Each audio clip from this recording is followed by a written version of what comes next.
बिल्कुल ठीक सुना आपने।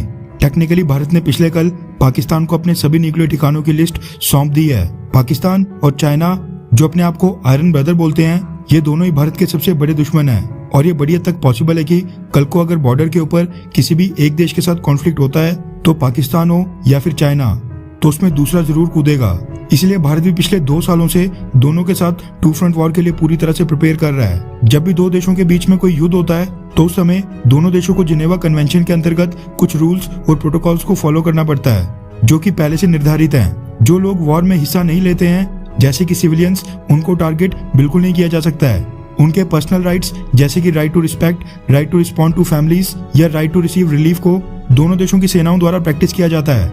सिविलियन पॉपुलेशन के साथ साथ सिविलियन प्रॉपर्टी को निशाना बनाने के ऊपर भी पूरी तरह से रोक है। अगर एनिमी का कोई पर्सनल सरेंडर करता है तो उसको मारना बिल्कुल मना है। कॉम्बैट में जो लोग वुंडेड या सिक होंगे, यानी कि घायल पर्सनल्स को भी ट्रीटमेंट दिया जाएगा।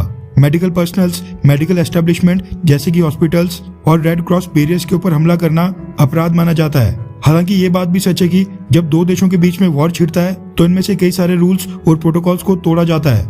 पाकिस्तान की तरफ से तो इन रूल्स को सीमा के ऊपर कई बार तोड़ा गया है, जिनके खिलाफ भारत ने यूनाइटेड नेशंस में भी कई बार आवाज उठाई है। फिलहाल तो दोनों देशों के बीच में सीजफायर चल रहा है, लेकिन सिचुएशन कब आउट ऑफ कंट्रोल हो जाए इस बात का किसी को भी नहीं पता है।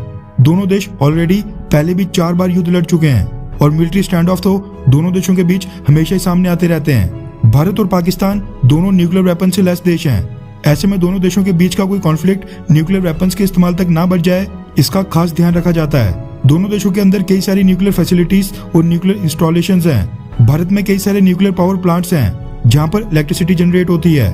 ऐसे में अगर किसी भी युद्ध के दौरान इनके ऊपर गलती से भी हमला हुआ तो तबाही बहुत ही लार्ज स्केल पर हो सकती है।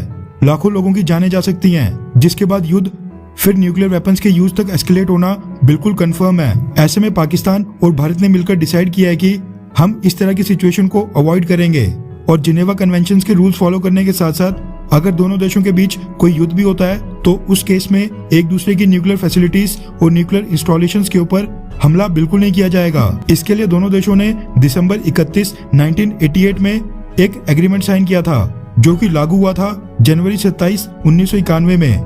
दोनों देशों ने एक दूसरे के साथ अपनी पहली न्यूक्लियर फैसिलिटीज और इंस्टॉलेशंस की लिस्ट शेयर की थी 1 जनवरी 1992 में, और उसके बाद से हर साल भारत और पाकिस्तान एक दूसरे को अपनी न्यूक्लियर फैसिलिटीज और इंस्टॉलेशंस की लिस्ट सौंपते हैं।